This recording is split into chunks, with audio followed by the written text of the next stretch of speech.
नमस्कार बच्चों, आज हम कक्षा 10 में व्याकरण का 4 टॉपिक में से एक है वाच्य। आज हम वाच्य पढ़ेंगे। वाच्य क्या होता है? वाच्य होता है वाक्य में जो क्रिया प्रयुक्त हुई है वह क्रिया का लिंग और वचन कर्ता के अनुसार है अथवा कर्म के अनुसार है, या क्रिया का लिंग वचन स्वयं के अनुसार है, उसे हम कहते हैं वाच्य। यानी कि वाच्य बोलने का विषय, जो क्रिया प्रयुक्त हुई है उसके बोलने का प्रमुख विषय क्या है, उसे हम वाच्य कहते हैं। अब क्रिया की प्रमुख बोलने का जो विषय होता है वह है कर्ता, कर्म अथवा क्रिया स्वयं होती है। तो अगर क्रिया के लिंग वचन कर्ता के अनुसार है तो उसे हम कर्तवाच्य कहेंगे। अगर क्रिया के लिंग और वचन कर्म के अनुसार है तो उसे कर्मवाच्य कहेंगे, और अगर क्रिया के लिंग वचन स्वयं के अनुसार है तो उसे हम भाववाच्य कहते हैं। इसलिए वाच्य के 3 प्रकार होते हैं। वाच्य 3 प्रकार का होता है।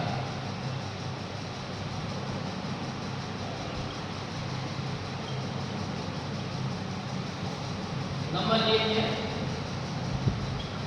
कर्तवाच्य, नंबर 2 कर्मवाच्य, और नंबर 3 है भाववाच्य। अभी कैसे पता चलेगा हमें कि कर्तवाच्य वाक्य में कर्तवाच्य है, कर्मवाच्य है अथवा भाववाच्य? तो हम जब कोई भी वाक्य लिखते हैं, मान लीजिए चलिए मैंने लिखा सीता अपने घर जाती है,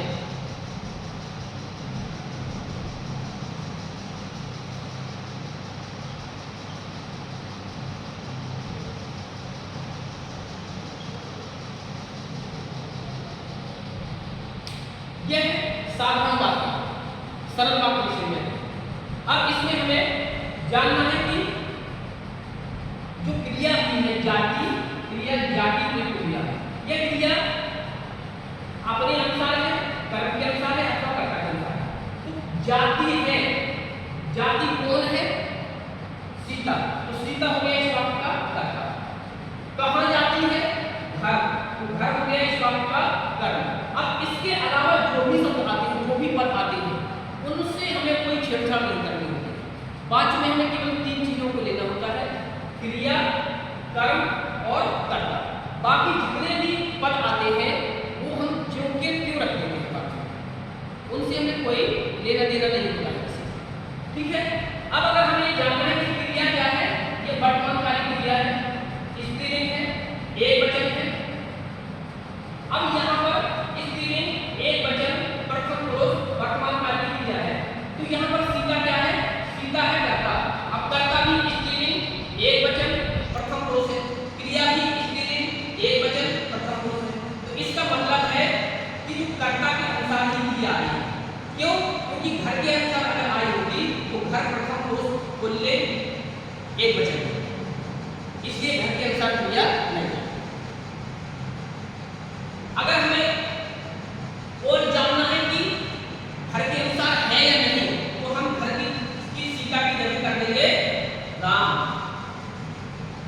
अब हमने यहाँ पर राम किया तो लिखेंगे राम अपने घर जाती है, नहीं होगा तो वह जाता है।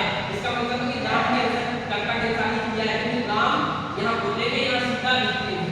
तो सीता इसलिए इसकी क्रिया स्त्री थी। अगर हम राम यहाँ तुल्य कर देंगे तो क्रिया का हमें लिंग वचन बदलना पड़ेगा। इसलिए कर्ता के अनुसार क्रिया है, कर्म के अनुसार नहीं। अगर घर के अनुसार क्रिया हो, घर की जगह हम कर दें स्कूल या विद्यालय, घर के स्थान पर हमने कर दिया विद्यालय। अब यहाँ पर अगर कर्म के अनुसार क्रिया होती तो हम लिखते सीता विद्यालय जाती है, राम विद्यालय जाता है। इसका मतलब है कि विद्यालय के अनुसार क्रिया नहीं। अगर विद्यालय के अनुसार क्रिया होती, घर के अनुसार क्रिया होती या विद्यालय के अनुसार क्रिया होती तो क्रिया में परिवर्तन आता। इसलिए ये हो गया एक जानने का मतलब। दूसरा है कि हम पता कैसे करें कि वाक्य कर्तवाच्य है कि कर्मवाच्य है कि भाववाच्य है। तो कोई भी वाक्य हम लिख दें, हमें लिखा मोहन किताब पढ़ता है। अब यह बात कर्तवाच्य, कर्मवाच्य अथवा भाववाच्य, इसको हम देखेंगे। तो कर्तवाच्य के जो भाग होते हैं वो हमेशा सकर्मक और अकर्मक दोनों होते हैं। क्योंकि कर्तवाच्य में अगर हम देखेंगे मोहन पढ़ता है वो भी कर्तवाच्य है, क्योंकि पढ़ता क्रिया मोहन के अनुसार आई है। अगर हम देखेंगे मोहन किताब पढ़ता है वो भी कर्तवाच्य है, क्योंकि इसमें कर्म आ गया है, लेकिन पढ़ना जो किया है वो मोहन के अनुसार ही है, तो ये कर्तवाच्य है। अगर हमें जानना है कि यह कर्मवाच्य अथवा भाववाच्य, तो सबसे पहले हम देखेंगे कर्मवाच्य के वाक्य अथवा भाववाच्य के वाक्यों में कर्ता के साथ के द्वारा, से द्वारा अथवा से द्वारा होना चाहिए, तभी वाक्य कर्मवाच्य अथवा भाववाच्य हो सकता है, अन्यथा वो कर्तवाच्य ही होगा। अब इसमें हमें अगर हम कर्ता के साथ के द्वारा, से द्वारा नहीं जुड़ा है, चाहे वाक्य अकर्मक हो अथवा सकर्मक, वाक्य कर्मवाच्य ही होगा। कर्मवाच्य वाक्य बनाने के लिए हमें कर्ता के साथ के द्वारा, से द्वारा जुड़ा होना चाहिए। कर्म भाववाच्य में भी कर्ता के साथ के द्वारा, से द्वारा जुड़ा होना चाहिए। अगर कर्ता के साथ के द्वारा अथवा से द्वारा जुड़ा हुआ है तो वाक्य कर्तवाच्य न होकर के या तो कर्मवाच्य होगा अथवा भाववाच्य, कर्तवाच्य नहीं हो सकता है। अब हमें कर्तवाच्य से भाववाच्य में अथवा कर्मवाच्य में अगर वाक्य को बदलना है तो हम कैसे बदलेंगे? इसके कुछ नियम होते हैं। पहला नियम होता है कि यदि कर्ता के साथ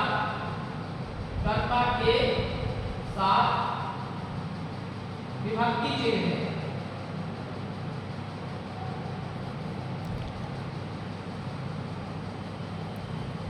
कर्ता के सामने कोई विभक्ति चिन्ह लगा है तो उसको हटा देंगे। अब कर्ता के साथ विभक्ति चिन्ह क्या होगा? क्योंकि कर्ता कारक का चिन्ह होता है ने, तो या तो कर्ता के साथ चिन्ह ने होगा अथवा नहीं होगा। तो कर्ता के साथ इसमें कोई विभक्ति चिन्ह नहीं है, वो अकेला आया है, इसलिए अगर चिन्ह होता तो हम हटा देंगे। दूसरा नियम होता है बदलने के लिए कि कर्ता के साथ के द्वारा अथवा से जुड़ेंगे। हमें जब हम कर्तवाच्य से कर्मवाच्य बनाएंगे अथवा भाववाच्य बनाएंगे तो कर्ता के साथ में पहले अगर कर्ता के साथ विभक्ति चिन्ह है उसको हटाएंगे, अगर नहीं है तो कर्ता के साथ के द्वारा अथवा से द्वारा जुड़ेंगे। तो हमने लिखा मोहन के द्वारा। के द्वारा अथवा से द्वारा मतलब एक ही है। अब इसमें वाक्य में पढ़ने में उपयुक्त क्या लग रहा है? के द्वारा अथवा से द्वारा अथवा से, वो हम वाक्य के हिसाब से जोड़ेंगे। तो हमने लिख दिया मोहन के द्वारा। कर्म में तीसरा होता है नियम, अगर हम बदले कि कर्म के साथ यदि कोई विभक्ति चिन्ह है, यदि कर्म के साथ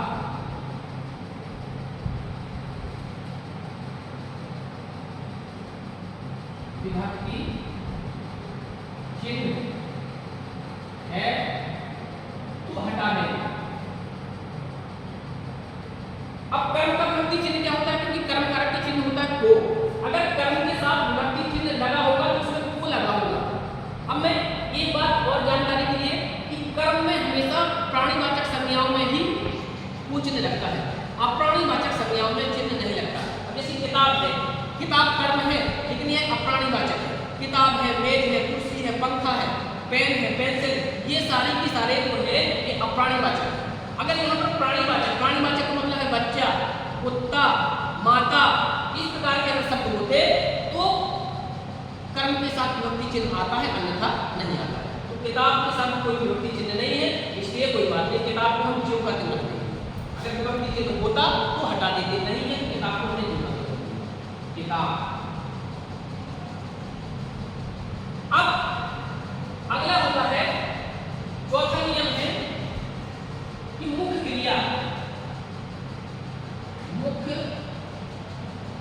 क्रिया को सामान्य भूतकाल में बदलना। अगर क्रियाएं 2, 3, 4 है, जैसे हम कहते हैं पढ़ता चला गया, इस प्रकार की अगर क्रियाएं आती हैं उसमें क्रियाएं 2, 3, 4 है, तो उसमें हमें देखना पड़ता है कि मुख्य क्रिया कौन सी है। लेकिन क्योंकि यहाँ एक ही क्रिया है, पढ़ता है, ये है सहायक क्रिया है तो यही मुख्य क्रिया है। तो पढ़ता क्रिया को बनने के सामान्य भूतकाल में भूतकाल के 6 भेद होते हैं। सामान्य भूतकाल, आसन्न भूतकाल, अपूर्ण भूतकाल, पूर्ण भूतकाल, सन्निहित भूतकाल और हेतु भूतकाल। तो हम मुख्य क्रिया को सामान्य भूतकाल में बनाएंगे। सामान्य भूतकाल होता है उठा, बैठा, जागा, पढ़ा, सोया, खाया, पिया, नहाया, धोया। तो हम यहाँ पर पढ़ता का मतलब देख लेंगे पढ़ा, हमने पढ़ता का बनाया पढ़ा। ठीक, अब पांचवा नियम होता है कि इसमें जाना क्रिया का सामान्य रूप, जाना क्रिया का सामान्य रूप जोड़ेंगे। इसमें जाना क्रिया हम अपनी तरफ से जाना क्रिया का सामान्य रूप जोड़ करके इसके लिंग वचन काल के अनुसार संयुक्त क्रिया बना देंगे। तो यहां हो जाएगा, क्योंकि पढ़ता प्रथम पुरुष पुल्लिंग एक वचन है इसलिए हो जाएगा जाता। यहां पढ़ता क्रिया हो जाएगा, जाना क्रिया हो जाएगा जाता, तो हो जाएगा जाता।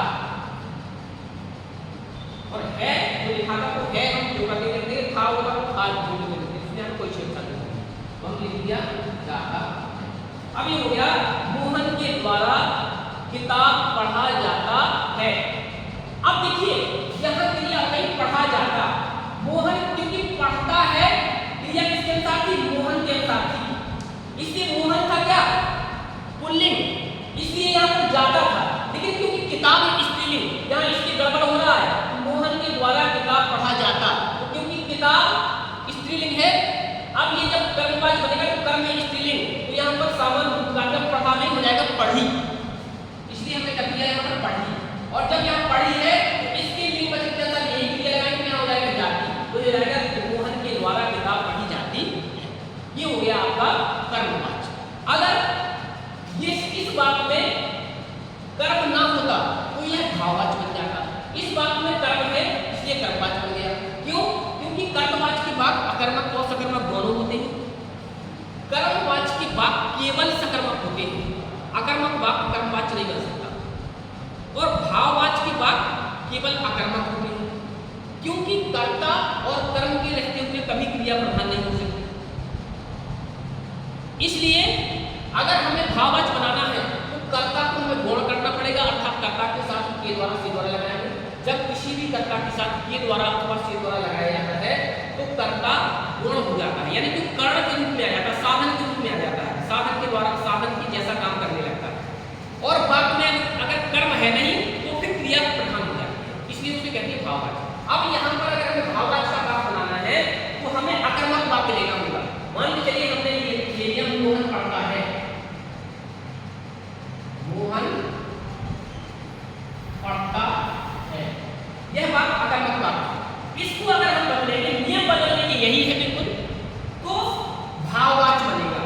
देखिए जैसे पहला नियम था कि कर्ता के साथ यदि विभक्ति चिन्ह है तो हटा देंगे, कर्ता के साथ कोई विभक्ति चिन्ह नहीं तो हम कर्ता का चिन्ह बदल लेंगे मोहन। इसके बाद है दूसरा कि कर्ता के साथ के द्वारा से द्वारा जुड़ेंगे, तो हमने जोड़ दिया मोहन के द्वारा। तीसरा था कि कर्म के साथ यदि विभक्ति चिन्ह है तो हटा देंगे, तो कर्म यहाँ पर कुछ है नहीं, ना ही विभक्ति चिन्ह, तो कर्म कोई बात नहीं। फिर हम देखेंगे मुख्य क्रिया, तो यहाँ पर केवल एक ही क्रिया है, तो मुख्य क्रिया को सामान्य भूतकाल में बदल देंगे, तो हमने लिख दिया पढ़ता करके पढ़ा।